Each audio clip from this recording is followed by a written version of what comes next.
என்ன அபிஷேகம் ஐயா? ஜப ஆவினால நிரம்புங்க, ஆண்டவரோடு கூட ஐக்கியப்படுங்க. உங்களுக்கு கர்த்தர் அபிஷேகத்தினால நிரப்பி பிரச்சனைகளை புரட்டி போடக்கூடிய சூழ்நிலையை உண்டாக்குவாரு.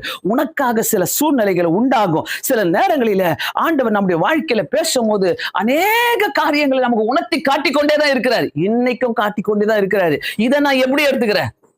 போன வாரம் கூட இப்படிதான் வந்தேன்னா, ஆர்டினரி எக்ஸ்ட்ராடினரி பேசினாங்க. அந்த ஆர்டினரி எக்ஸ்ட்ராடினரி என்னாலலாம் சிந்திக்க முடியாது. அந்த நேரம் மட்டும் அது எனக்கு நல்லா இருந்துச்சு அந்த வார்த்தை. இன்னைக்கும் இந்த நேரம் மட்டும் இந்த வார்த்தை உனக்கு நல்லா இருக்கும். ஆனா நான் சொல்றேன், இந்த இடத்துல உன் அபிஷேகத்தை பத்தி நீ யோசிக்கலனாக்கா, நீ என்னதான் படிப்பு படிச்சுக்கோ, நீ என்னதான் வேலைக்கு போ, நீ எந்த கண்ட்ரிக்கு நான் போ, எவ்வளவு வேணா சம்பாதி, எவ்வளவு வேணா, ஆனா அந்த அபிஷேகம் இல்லைனாக்கா you are a failure person. நீ ஃபெயிலியர் நீ ஃபெயிலியரா போயிட்டே இருக்கும். உயர்த்துற மாதிரி தான் இருக்கும், ஆனா ஃபெயிலியர் ஆயிட்டே இருக்கும். நல்லா புரிஞ்சுக்கங்க, உனக்குள்ள ஒரு அபிஷேகத்தை கொடுத்திருக்கிறாரு கர்த்தர். உனக்குள்ள ஒரு அபிஷேகம் இருக்கும் போது கண்டிப்பா கர்த்தர் அதை கிரியை செய்கிற தேவனா இருக்கிறாரு. ஓகே, இந்த நேரத்துல பார்க்கலாம், யோசேப்பு சிறைச்சாலையிலிருந்து வருவிக்கப்பட்டான் என்று ஆதியாகமம் 41வது அதிகாரம் 14வது வசனம் 15வது வசனம் சொல்லப்படுகிறது. பார்வோனின் சொப்பனத்தை விளக்கி சொல்லுவதற்காக அநியாயமாய் சிறைச்சாலையிலே போடப்பட்ட யோசேப்பு வரவழைக்கப்படுகிறார். அங்க பார்வோனுடைய அரண்மனைக்கு வர வைக்கப்படுகிறார். 41வது அதிகாரம் 38வது வசனத்துல பார்வோன் யோசேப்பை பார்த்து சொல்லுகிறார், தெய்வ ஆவியை பெற்ற இந்த மனுஷனை போல் வேறு ஒருவன் உண்டோ? அங்க சொல்றாரு, தேவ ஆவியை பெற்ற இந்த மனுஷனை போல் வேற ஒருவன் உண்டோ? பயங்கரமா சொல்றாரு.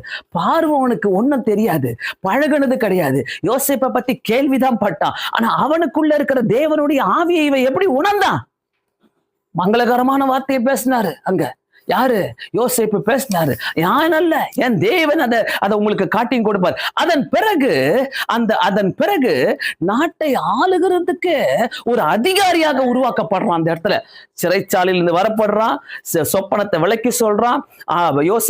யோசேப்பை பார்த்து பார்வோன் சொல்றாரு, தேவ ஆவியை பெற்ற மனுஷன் இவனை போல வேற ஒருவன் உண்டோ என்று பார்க்கிறாரு.